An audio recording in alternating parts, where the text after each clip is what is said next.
Welcome to the Soul Touched by Dogs podcast, the show for dog lovers who see dogs not as toys or tools, but wise souls worth our respect and care. I'm Anke Herman, and I'm your host. I talk to awesome humans, people who do great work for dogs and their people. So come and join us for today's conversation.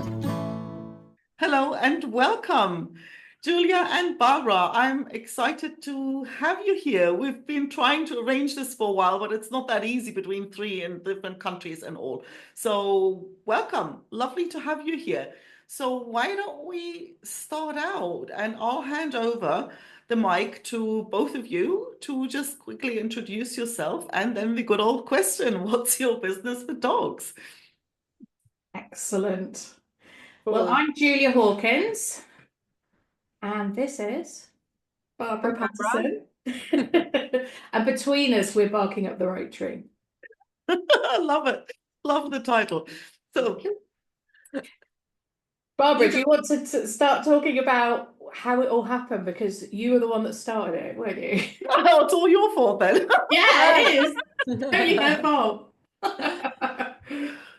Right. So I live in Namibia, which is a country in southern Africa on the southwest side of this big continent. And I've been a dog trainer for years and been trying to expand my reach and realized that all the online, working online is fun. I really enjoy it, but I was a bit tired of always doing everything just on my own. I have a history of doing a lot of things for the first time in a place and so on, and always just on my own. And I really didn't want to do it on my own. And so Julia and I knew each other, met in a business group, actually, in a for dog trainers. And I literally woke up one morning thinking, Julia, I'm going to talk to Julia. I think we had at that point done the odd Facebook Live together. Yeah, we had, haven't we? Yeah, at that point. Yeah. And so then I just sent a message over to Julia to say, hey, do you feel like doing this thing? And that was August 2023, wasn't it? End of August 2023.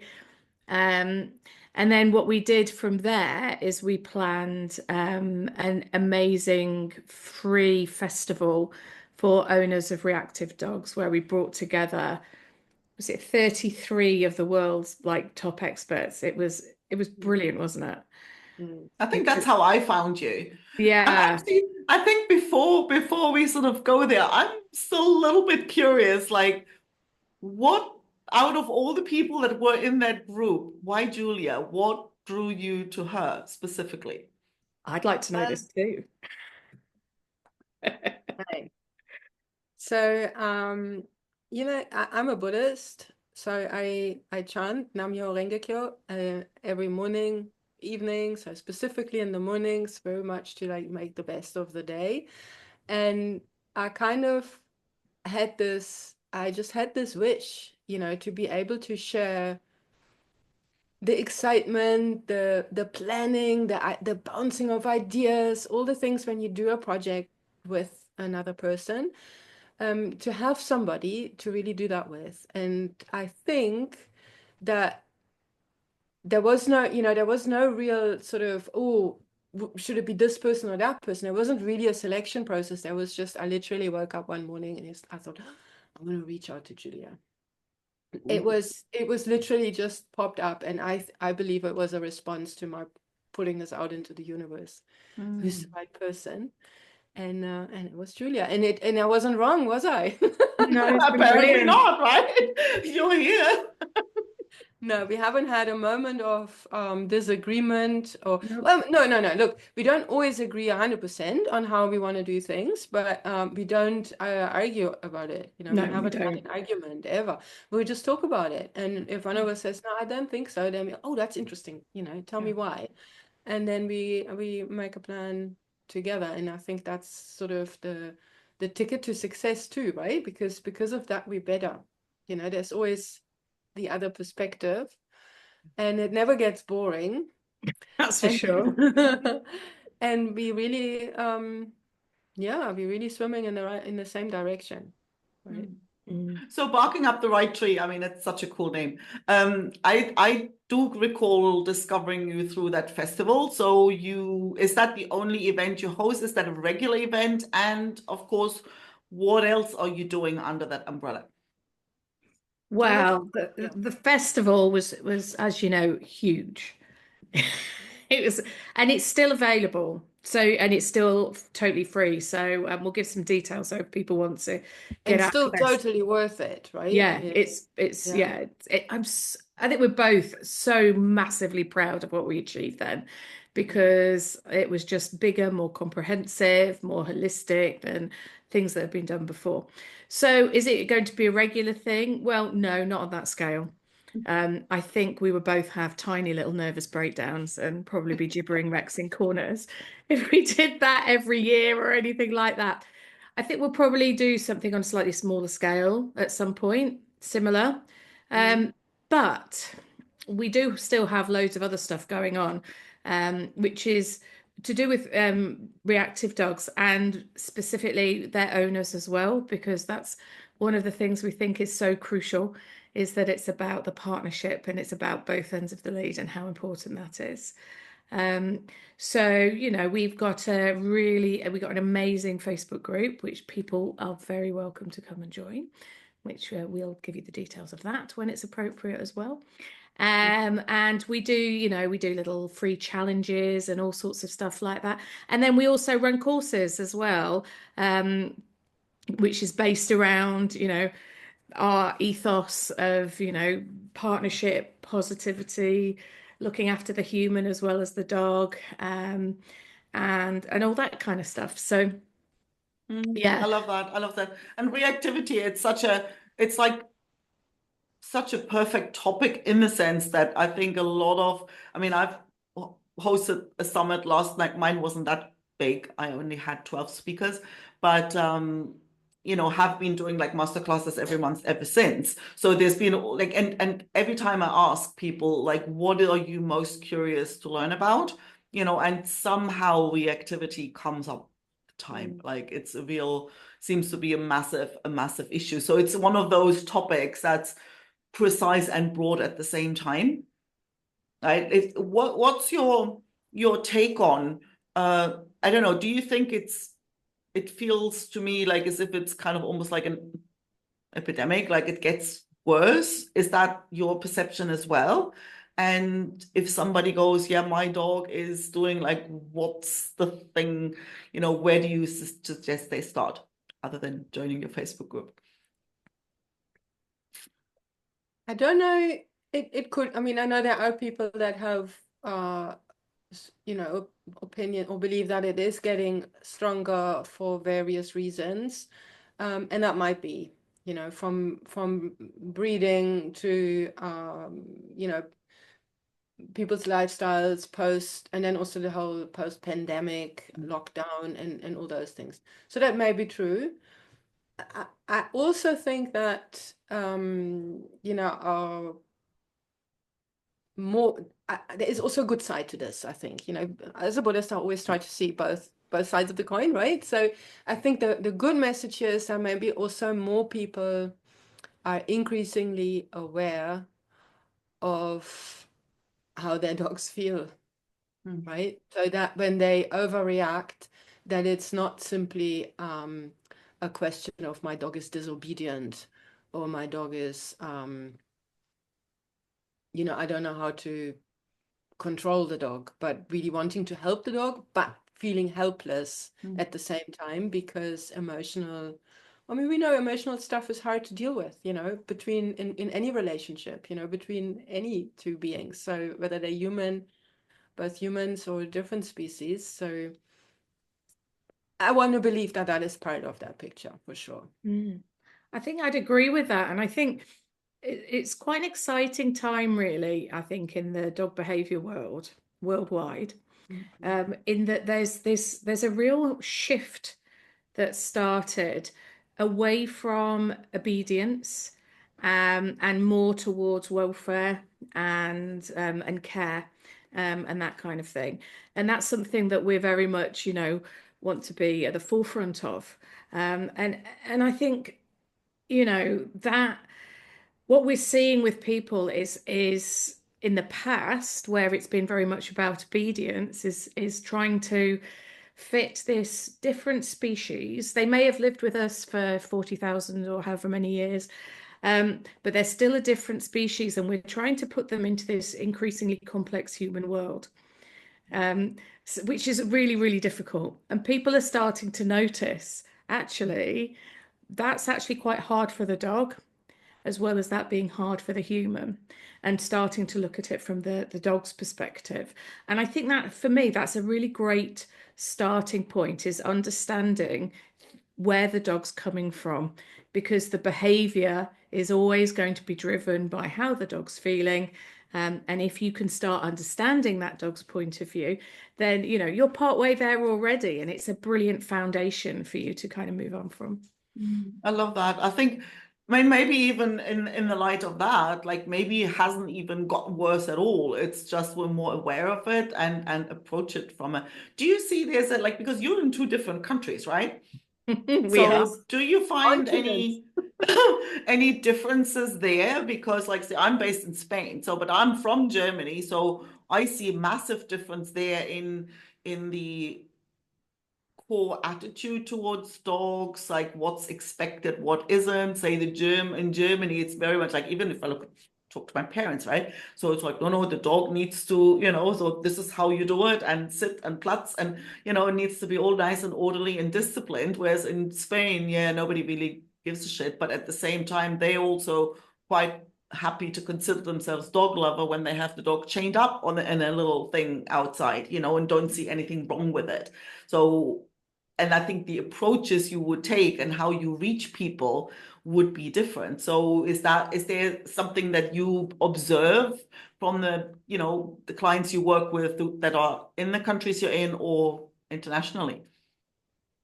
It is interesting, because there are differences that we've come across. So things like what's normal in terms of leaving your dog outside, for example. So in this country, it's not the done thing to leave your dog out in the garden, whereas where Barbara is, it's much more the done thing to do that.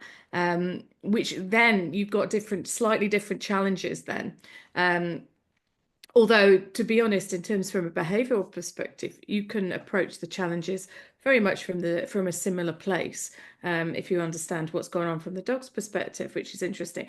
But I know, and I would imagine it's probably similar to Germany and the UK, in that there's two schools of thought. There's still people who have that old school, the dog needs to do exactly as I say, and the dog is being bad and needs to know right from wrong and all that kind of stuff, which we know actually isn't how dogs work. But there's a lot more now, people. We've got, we are lucky here, I think, in that we do have, owners who are becoming quite enlightened and are really keen to, as I say, dig into that, seeing things from the dog's perspective. So I think within the countries as well, you see those differences as well. What do you see in Namibia? I think in Namibia, a positive reinforcement-based animal training methods are still very much underrepresented. So it's not easy to find professional services. If you struggle, if you want anything, and then that the choice is really limited. And then also in the sort of common perspective is that reward and punishment. If the dog doesn't listen, we have to use punishment so they understand if that they do something wrong. And that, I mean, I know that is very wide, that is everywhere, right? But the problem that we have here, I think, is that it's so few trainers in the first place, and then therefore also only even less that work with force-free methods, and even less that really want to look at the emotional world, that open, that in a way we partly share. Yeah. So yeah. yeah, so it's very, very interesting for sure. I bet it's quite the yeah. I think you're mentioning the what I just heard was that piece that there isn't even that much awareness. Like if people don't even, well, there aren't many trainers, but I would imagine there probably also not that many people even looking for support. Because you know how you say it's like it's not what you don't know that gets you into trouble. It's what you think you Yeah, know for sure. yeah. And that's the say my I mean I don't want to kind of throw my dad under the bus here because he's definitely not an asshole with dogs. Like but he has the idea of what should be, and that's the thing. He would never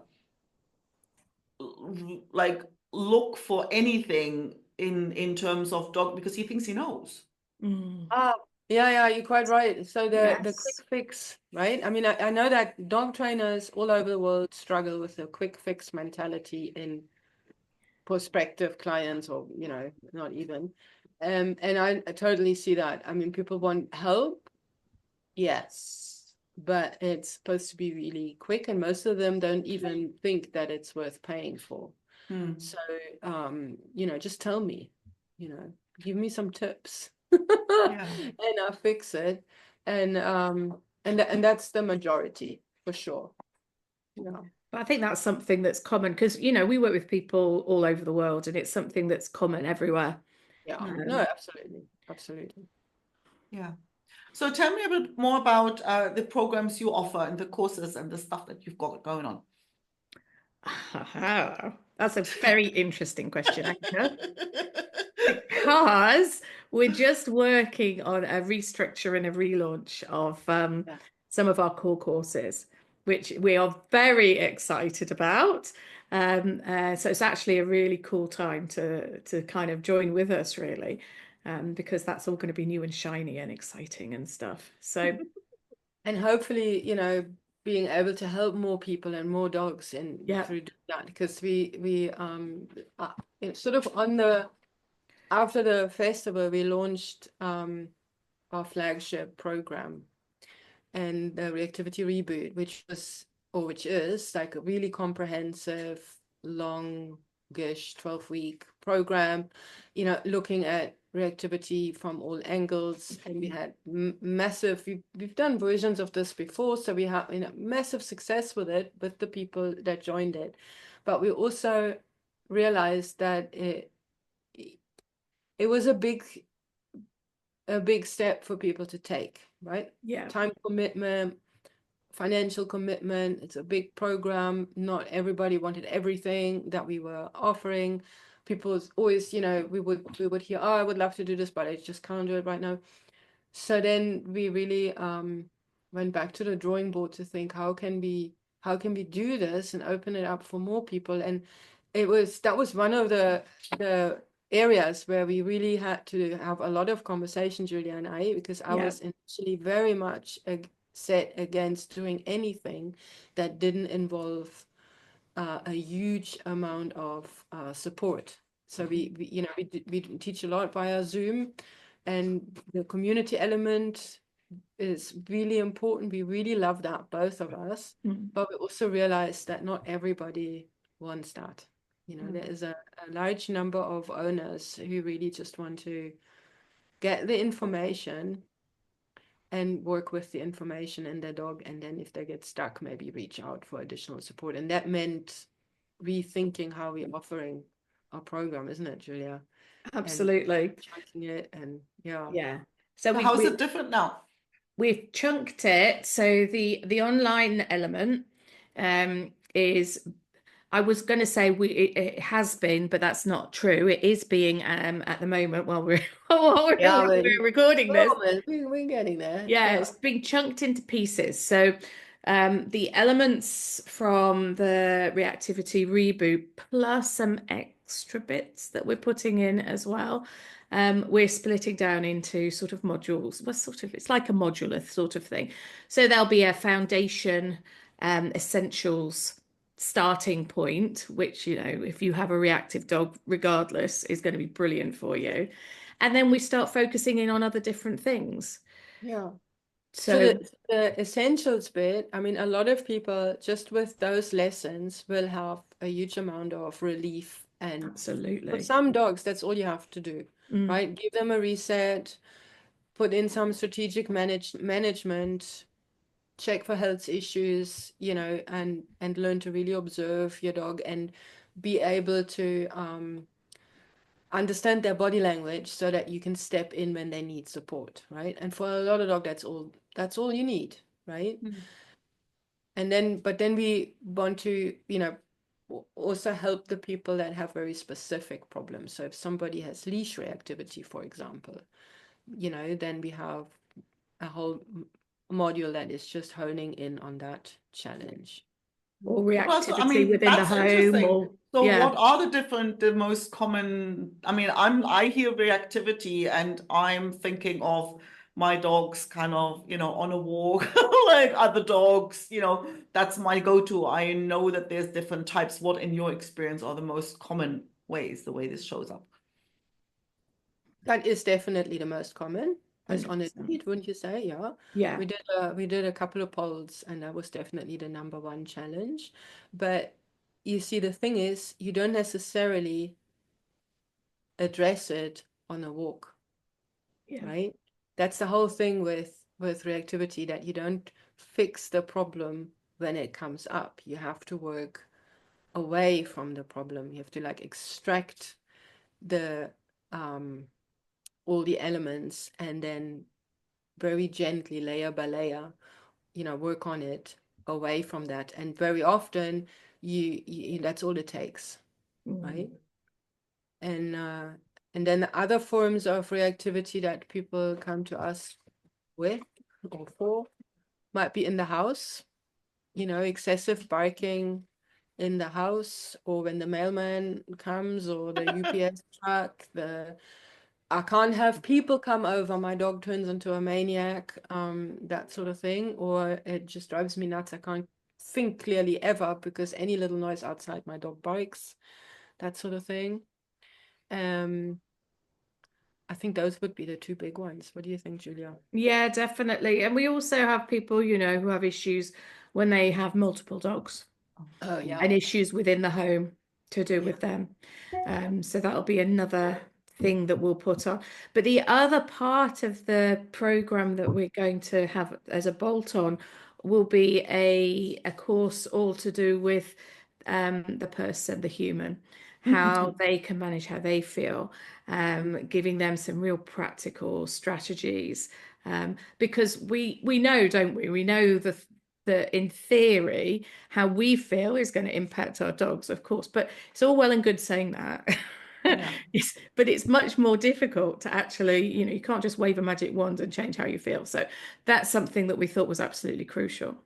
And then the other part of the whole package that people can opt into is a bit more of a membership, and that's where they're going to be able to come onto Zooms with us and get the support and the community and all that kind of stuff. So that will still be available as well.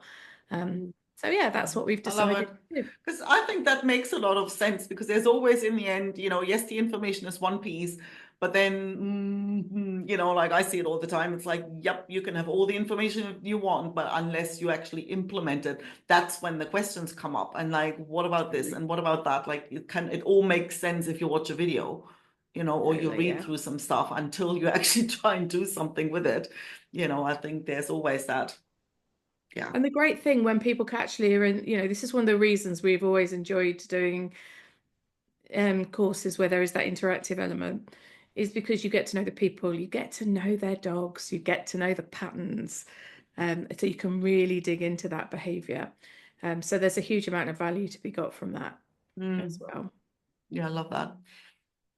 Yeah, and I just what we're hoping is that we can help more people like that, you know, Yeah. because not everybody needs everything, and not everybody knows yet what it is that they need, so they can just start with a bit, you know, try that out. Oh, this is great, you know, now I want to, you know, Yeah. focus on another aspect. And if they, you know, and if somebody feels, oh gosh, I need more support, then they can, as Julia says, you know, you can anytime you can join our membership and join the community and meet other other people that have very similar challenges, and that is really the big part when it comes to overcome. You know how many people feel guilty because of their dog's behavior for And everybody always thinks it's just me. Yeah. Everybody always everybody else has got this sorted out. Yeah. Like I ran a program once, like not for dogs, a different thing, but I remember when I did feedback calls.